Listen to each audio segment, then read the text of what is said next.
Bismillahirrahmanirrahim. Assalamualaikum warahmatullahi wabarakatuh. Perkenalkan, saya Haris Mundiratu Saida, NIM J 500-190-115. Di sini saya akan mempresentasikan PowerPoint saya mengenai respon tubuh terhadap rangsang dari praktikum patologi anatomi. Sebelumnya saya akan menjelaskan tentang inflamasi. Inflamasi atau peradangan merupakan mekanisme tubuh dalam melindungi diri dari infeksi mikroorganisme asing seperti virus, bakteri, dan jamur. Pada saat mekanisme alami ini berlangsung, sel-sel darah putih dan zat yang dihasilkannya sedang melakukan perlawanan dalam rangka membentuk perlindungan. Nah, macam-macam inflamasi itu ada dua. Yang pertama, inflamasi akut dan inflamasi kronis.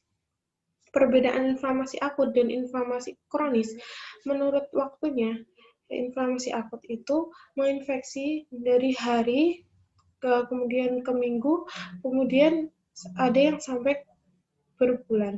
Kemudian pada inflamasi kronis, waktu menginfeksinya itu dari bulan hingga ke tahun. Nah, ciri-ciri dari inflamasi akut, saat terjadi inflamasi, itu ada 5 ciri, yaitu rubor, kalor, dolor, tumor, dan fungsiolysa. Kemudian inflamasi kronis, saat terjadi inflamasi hanya terdapat 1-2 ciri saja.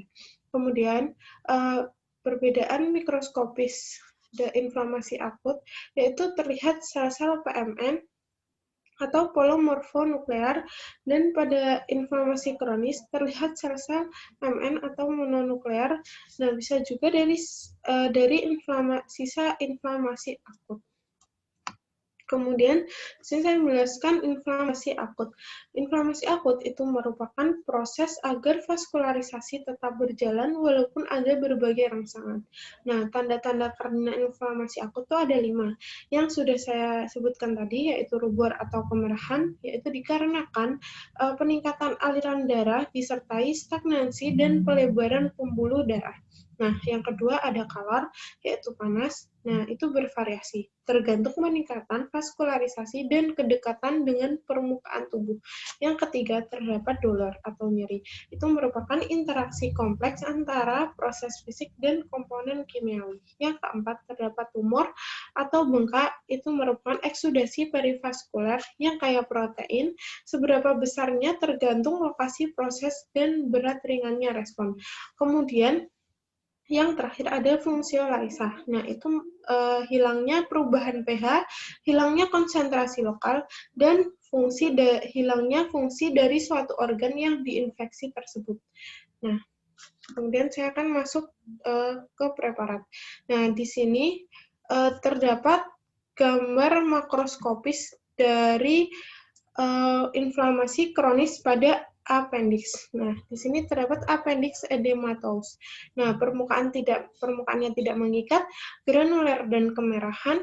Nah, pada pembelahan dinding appendix pada pembelahan dinding appendix menebal dan kenyal, kemudian lumen terisi eksudat.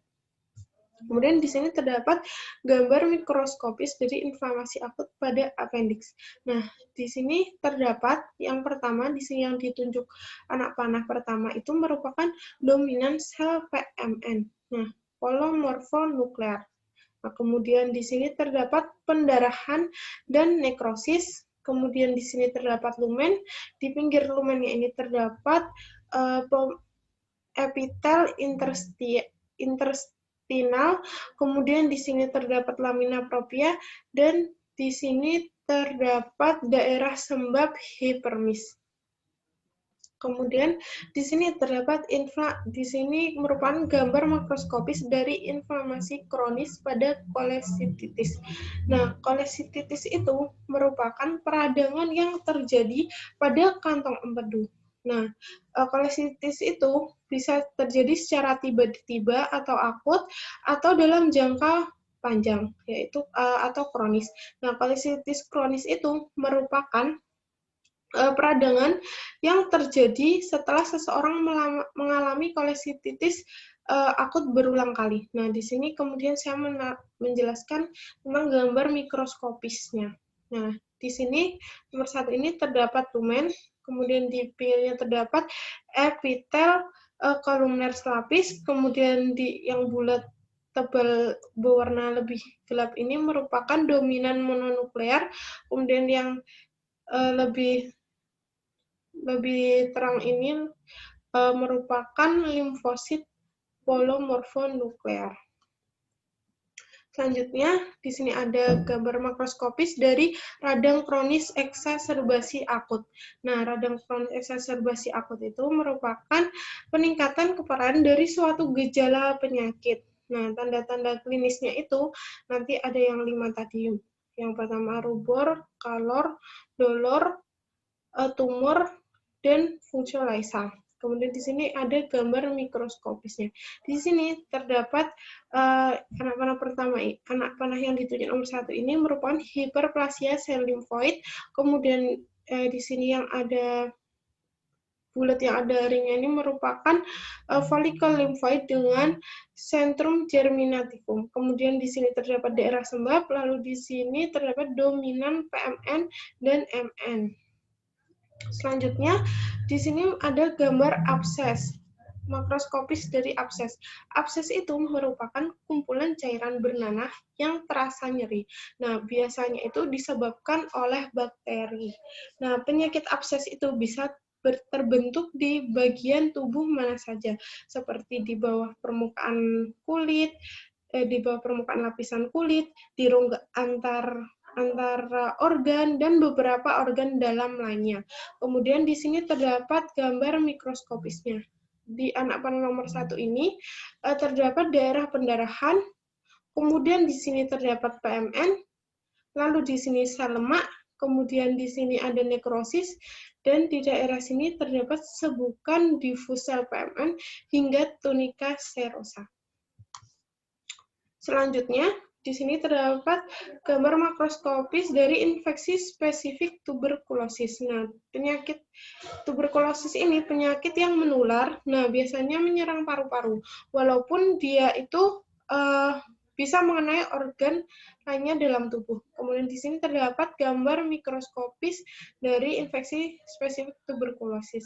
Nah, di sini terdapat nomor 1 ini terdapat epiteloid histiosit, kemudian di bawahnya terdapat tuberker, lalu di sini terdapat nekrosis caseosa, kemudian di sini terdapat, mohon maaf, di sini tadi tuberker, yang di sini itu merupakan Saldatia langhans. Yang daerah sini itu merupakan Saldatia langhans. Kemudian di sini ada gambar dari makroskopis reaksi alergi polipnasi. Nah, itu merupakan kondisi tumbuhnya jaringan abnormal pada saluran pernafasan hidung atau sinus. Nah, jaringan ini terasa lembut. Nah, tidak terasa kanker dan tidak bersifat kanker. Nah, meskipun polip yang berukuran besar itu nggak boleh diabaikan ya. Nah, di sini merupakan gambar dari mikroskopisnya. Di sini yang berbentuk seperti kacamata ini merupakan sitoplasma, yang bentuknya seperti kacamata. Kemudian di sini itu terdapat sebaran eosinofil. Selanjutnya, yang terakhir ini merupakan gambar makroskopis dari proses healing pada Epulis fibrosa. Nah, Epulis fibromatosa itu tidak memiliki penampakan klinis bertangkai, dapat pula tidak, warna agak pucat, konsistensi kenyal, batas tegas, padat, kokoh, tidak mudah berdarah, dan tidak menimbulkan rasa sakit.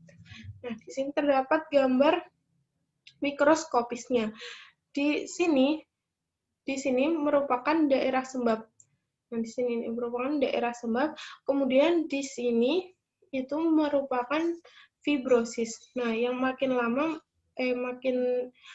mulai menebal dan padat. Sekian presentasi dari saya. Mohon maaf jika banyak salahnya. Terima kasih. Wassalamualaikum warahmatullahi wabarakatuh.